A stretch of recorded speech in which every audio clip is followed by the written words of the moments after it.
Hi, the time is 9:46 a.m. It's January the 26th and it's Sunday. It's Sunday morning right now. And it's me, Michael. Just Michael. Just Michael. I also go by the name of Magic Koopa on YouTube. Capital M, capital A, 91, capital K, 00, capital P, capital A. I'm only stating that because I might upload these on that channel. I might upload them on multiple channels, but that's the ones that I'm making known. Because a lot of the stuff I have them on like other channels too, where it's not assigned to me, and it's not known to anybody, unless you're like an admin on YouTube or Google or any government official. You wouldn't be able to know that, or maybe like a hacker, but like a real hacker, there would be no way that you would know that those recordings exist on those channels, because it's not like accounts that I keep. It's accounts that I like upload, and I kind of I'm gonna say throw them away, and then there's no recorded and on paper, on anything. I don't have any. Pretty much I'm putting them for them to get lost in the network, but not lost. It's kind of like me putting a lock on the information for it to be open, like available, but you wouldn't be able to find it. You wouldn't be able to type, oh, Michael talking about, except for these versions that I'm pretty much stating where to find them. I don't put it in like specific titles for you to be able to find it, so it's not information that.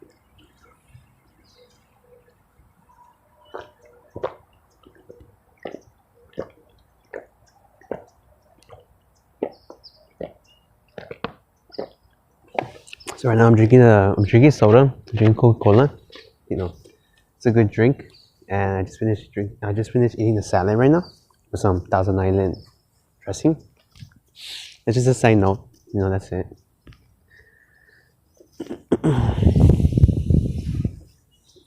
Right?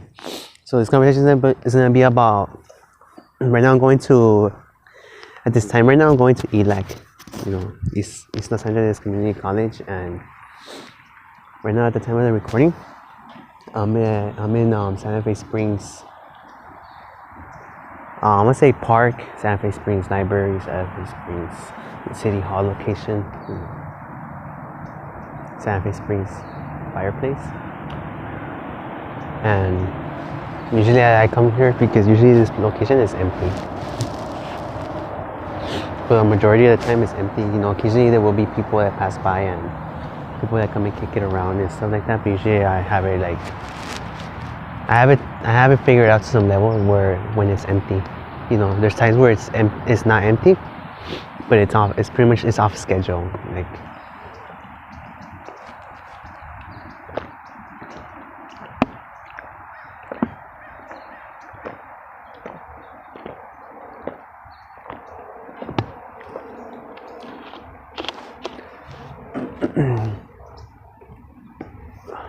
All right, so the purpose of this recording is I'm talking about right now. I'm talking about car stuff, and this is like a rotary, the rotary. Talking about the rotary engine, and I'm gonna talk about the rotary engine, the concept of the flux capacitor. Talking about Back to the Future again. And if you guys listen to the audio on the Fancy Ways, go watch the movie. There's a movie called Broken Arrow with John Travolta and Christian Slater. It's an interesting movie to watch. I highly recommend it. And there's a chance that the entire movie is about the concept of fancy ways. They're just kind of like putting it right in your face without letting you know that that's what it is. And that's kind of like the whole concept, which pretty much they make the person think, oh yeah, that's like a valuable device, even though it's not.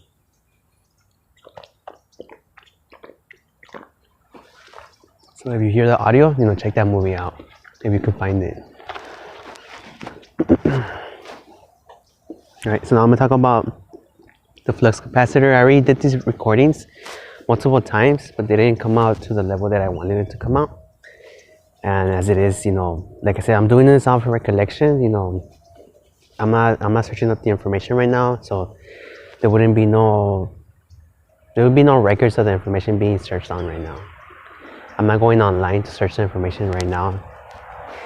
All this information that I'm talking about, this information that I've had for, I'm gonna say at least 2010. This information that I was working on, that I was working towards, making a prototype by myself.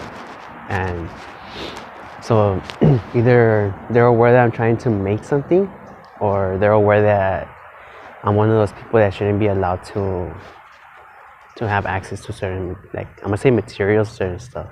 And they make it really complicated for me to gather the equipment that I need. All right. So I'm gonna say back before 2010, I'm not gonna be specific to the time. Back before a certain point, I had a RX-7, and I was trying to get it to. I was gonna like fix it up and everything, work on it, do a fully restoration to it. And for whatever reason, one thing or another, I wasn't able to hold on to that car. I had to get rid of it. And all right. So just make a side note on that. So this is a potential rotary. I know that they try the RX-8. They call it like the Rotary Renaissance, which pretty much reborn. They try to like bring it back to the market. From my understanding, that engine is pretty much the engine is like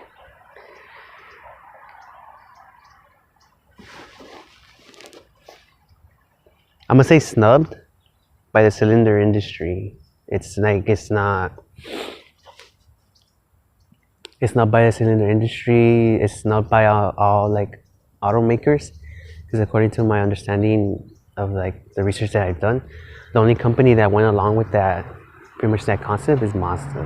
Like, I guess earlier on in the development stage, the engine is developed by this guy named Felix Wankel, and it is referred to as a Wankel engine. There's other versions of it.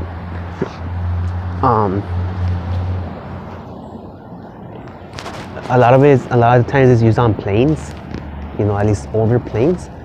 There's like other versions of it that involve cylinders. So make a side note on that. Yeah.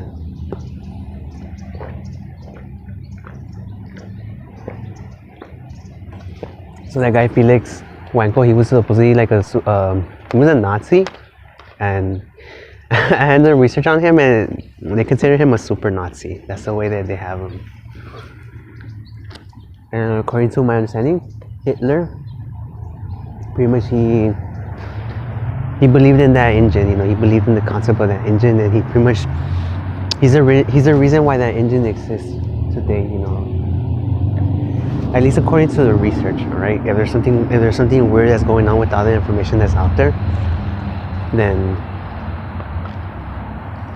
if it's what I think, then all the stuff that, as crazy as this might sound, if it's the way that I think it, and all that stuff ever was created by me. All right.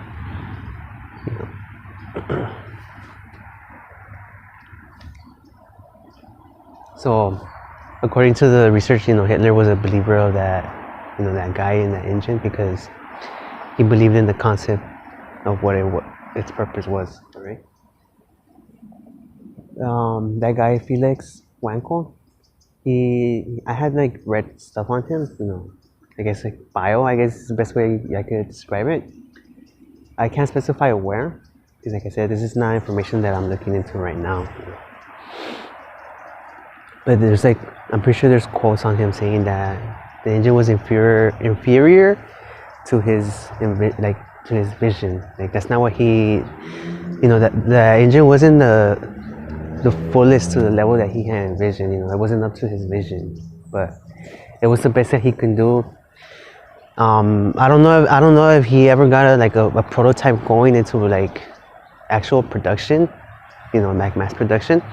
I know at some point between the creation of that engine and, at some point I know that the company Mazda, found it interesting, and I think they bought the permits from him. They bought the permits, or they bought the rights, or maybe due to the limitations of the copyright or patenting, the patent office. I'm talking about like permits. They were able to, to get access to the manufacturing rights. And Mazda is the only car company that pretty much continued production on that engine. They fine-tuned it to, I guess, to the level where they were able to mass produce it and use it efficiently for a while. At least during the early stages of the automaking era, where pretty much like, whether it's true or not, people were unaware of like the, the harmful side effects of like fuel consumption. Before, because before, talking about lead again, lead, fuel used to have lead. They used to put lead additives to, I guess, give the, the fuel a kick. And at least from my understanding, to like more modern times, at least to now, they don't have any lead on it. At least in the United States, I don't think that they do, because most of the fuel is called like unleaded.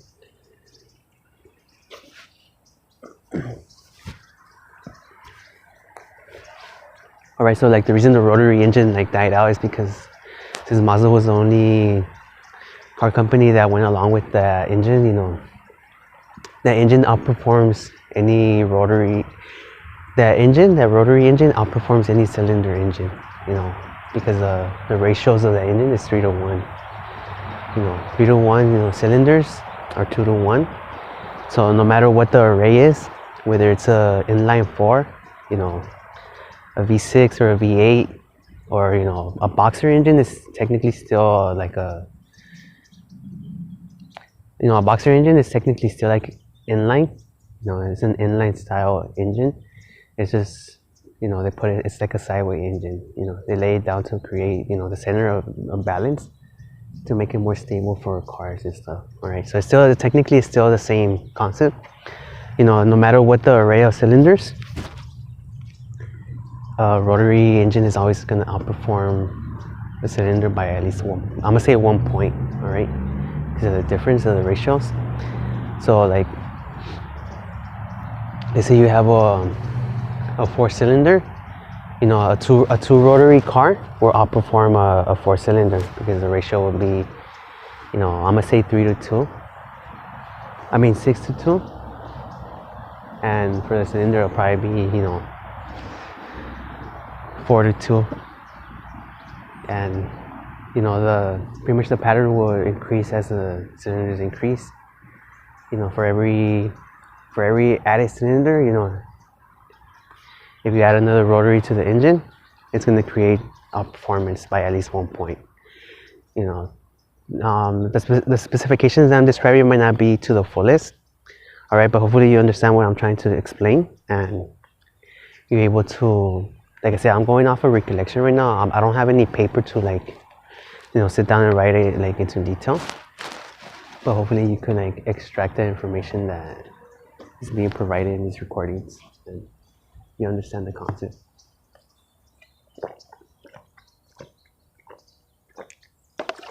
So the thing about the rotary that I understand is that they could pretty much add multiple rotors to the engine and pretty much increase its power. I don't know to what level. The most that I've seen is probably like 4 rotors, and I think they use it like on those super fancy cars that they used to race. Like, I know that they used it to race on. There's this race competition called Le Mans, which is like a 24-hour, I guess, motor endurance competition, pretty much to run a car like 24. I'm gonna say like 24/7, because even machines have limits. Machines have limits. They overheat, they get hot, and they have limits. The metal has limits. If the metal gets too hot, eventually it starts to warp and it starts to get, it'll get stuck on itself. So pretty much like that concept, like the rise of the machine. You know, machines are always going to be just like humans. You know, machines have limitations that in manufacturing, you know, machines trying to replace, I guess, humans as, you know, employment or workers. There's always going to be limitations to it, because no matter what they, you know, even machines need brakes. You know, they need to be, you know, they need, like, let's say water brakes. You know, they need to be cooled down. You know, they need to, you know, they need to give them a time of rest, because the metals heat up and then they start to get stuck on itself and it starts to warp and all that, and eventually it'll make the machine, you know, unusable. So then that's not like cost efficient for a company to pretty much to do that, you know. So that's just like a side note on that concept, right?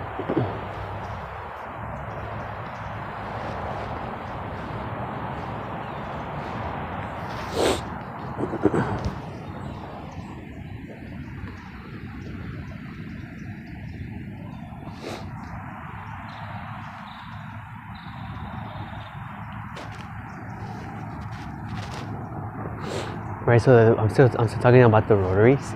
I'm just making like a side note on that, alright? So one potential rotary fix is like that I had like figured out is to put, you know, kind of like bearing apex seals, or rolling. I call them rolling apex pins, which pretty much the apex seal is gonna be pretty much mounted on the same location. You know, obviously there's gonna be modifications, you know, required to it, and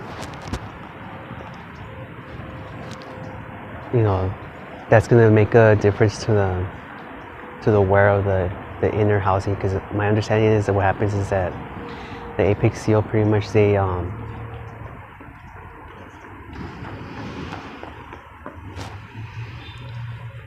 you know, they scratch up all the interior housing to a level where it leaves grooves. You know, it leaves like deep grooves where pretty much it creates, I call it like fuel leakage, all right? Fuel leakage, vapor leakage, or like exhaust leakage, and that creates like, pretty much it creates the engine, it causes the engine to consume more fuel, all right? And then that makes the engine, you know, for fuel purposes, it makes it inefficient, you know, for that. You know, it becomes like a fuel beast, where pretty much it starts consuming too much, you know, fuel, and just to stay at the same level. So then that's not beneficial for the engine anymore, right? So the rolling apex seals will cause like I guess less stress on the housing, the inner housing, for it to like, for that not to happen, right? The only thing that it has to be made from a strong alloy, so it won't, you know, it won't melt or warp, because if not, then the same thing's gonna happen. You know, eventually it's gonna melt. So if the rolling pins or the rolling apex seals doesn't turn out to be a fix, and they need to make a kind of like a rolling, still like rolling apex seal, but I'm gonna say more like muffin top. Like if you guys ever had muffins, you know, the way that the muffin tops look, they need to design the, you know, a second version of that would be a muffin top apex seal, where pretty much they insert it in the same location, but as pretty much as it wears off, it's gonna be kind of like you know, like brakes, the way the brakes wear off. You know, as after a certain point, you know, obviously they're gonna need to, you know, to be replaced and stuff, but they could put sensors on it for it to be notified. You know, to be notified for that. And these are like basic, you know, these first two are like basic ones, all right? So now I'm gonna get into a more, I'm gonna say more stable fix. And the stable fix is that they had to create a housing, you know, like a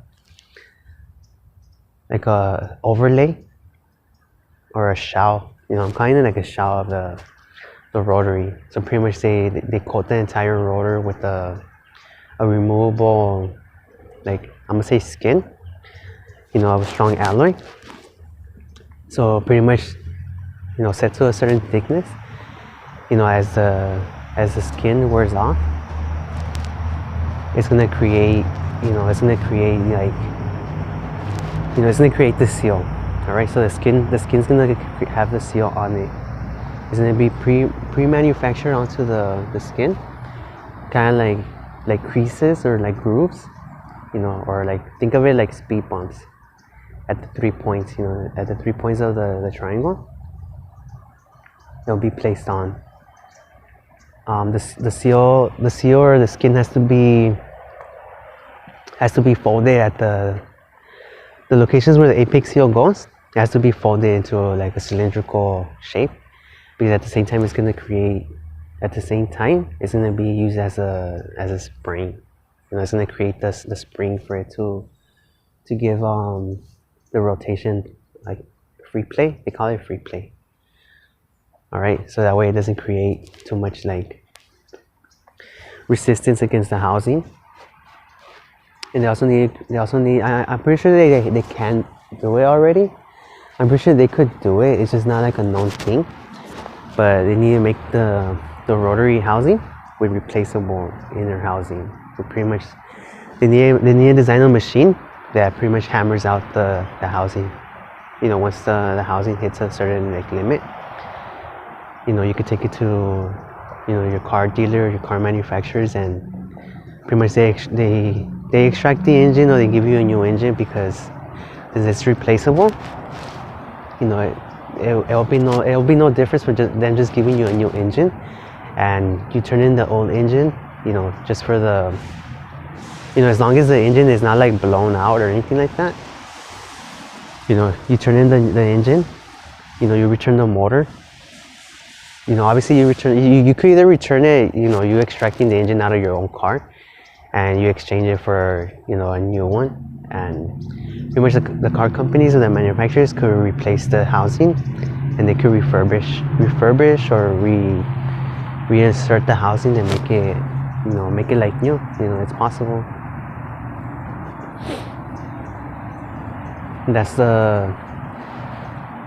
That's more like I'm gonna say like a master fix. All right.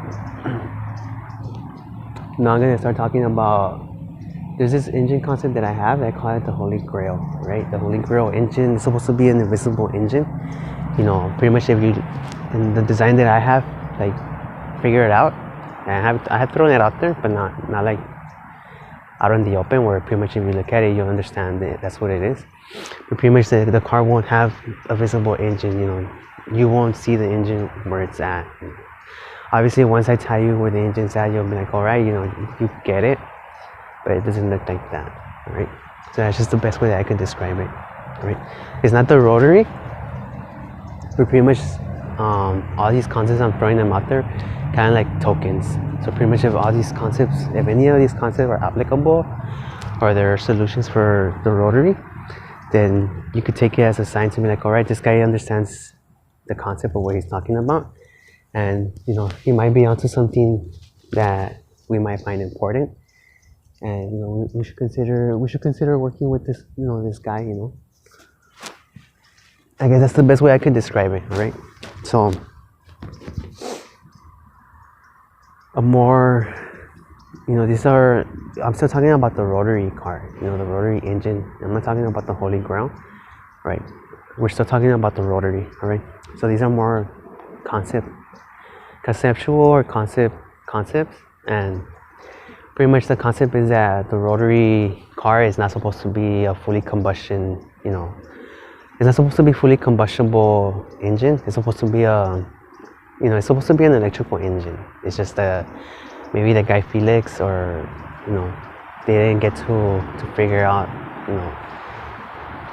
the workings, or they didn't have the technology at the time to experiment with it. So he figured out that he could at least use it as a combustible engine. So to my understanding, the rotary engine is technically, and I'm pretty sure that's what it is. It's an electrical motor, So what you do is you coat the You coat the housing, with copper. Copper or some kind of like conductive metal, and the rotor, you magnetize the rotor, and you magnetize the rotor, or you insert magnets. There's two versions of this that I have. One is you insert cylindrical magnets at the 3 points of where the apex seals go. Obviously, it's not gonna touch. Obviously, it's not gonna make contact with the housing because it's all magnetic. We're talking magnetics here, all right? And that's gonna create the charge for the electrical motor. So on top, this whole concept is about a true electrical. This whole concept is about a true electrical, engine, hybrid engine, not a hybrid car, a hybrid engine. Most cars right now at this time, they're hybrid cars. I'm talking about a hybrid engine. So this engine is gonna be, I call it the 50-50 engine. It's 50% electrical, 50% combustion, but it's actually more like, I'm gonna say like 75 electrical and probably like 25 combustion. All right, so the array of this engine would be one side of the rotor. It could be either a basic two rotor, or you could double it, right? So 2 and 2, however you want to go at it, right? So one side of the rotor is going to be the full magnetic rotor, and the other side is going to be the combustion, the combustible rotor, with all the upgrades. And pretty much that's going to be the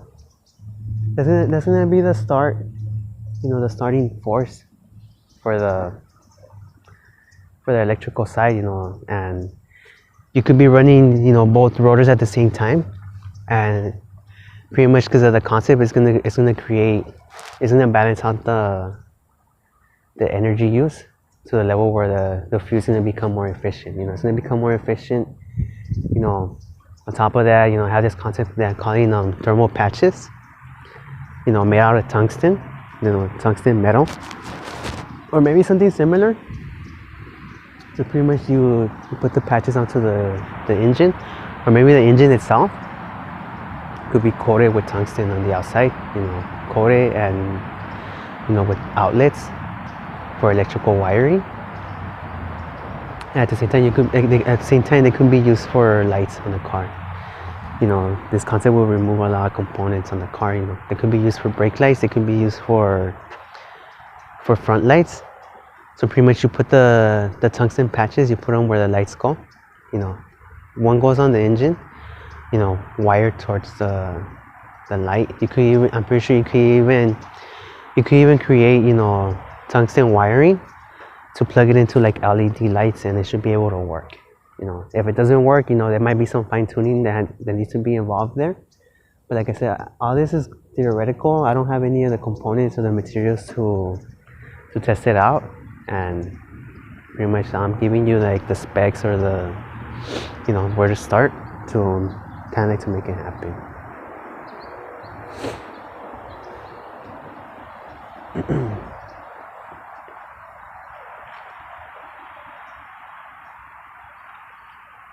Right, so obviously on the rotor side, you would have to add one of the upgrades to the classic rotor.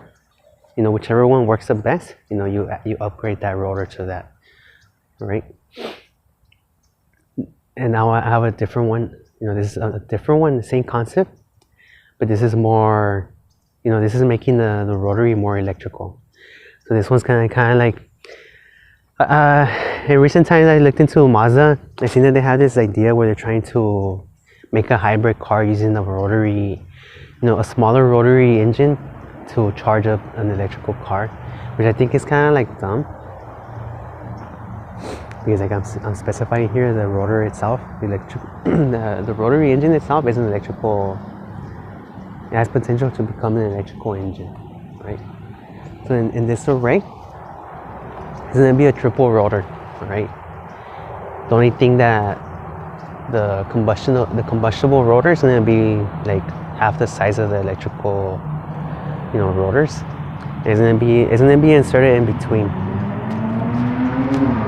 It could either be inserted in between the two rotors as in a separate chamber, or it could probably even be inserted in between it could probably be placed in between the eccentric shaft. You know, they would have to do some modifications to it, and they could add the combustible or combustion rotor could go over in between the eccentric shaft, and pretty much its only purpose is going to be to start the electrical motor. You know, once the electrical motor kicks in, then they could, you know, pretty much remove, you know, not remove, but turn off the combustion part of it, and it'll just be part of the eccentric shaft. In the rotary cars, you know, in the cylinder cars, they call it the camshaft. I mean the crankshaft. So that's one version of it. All right.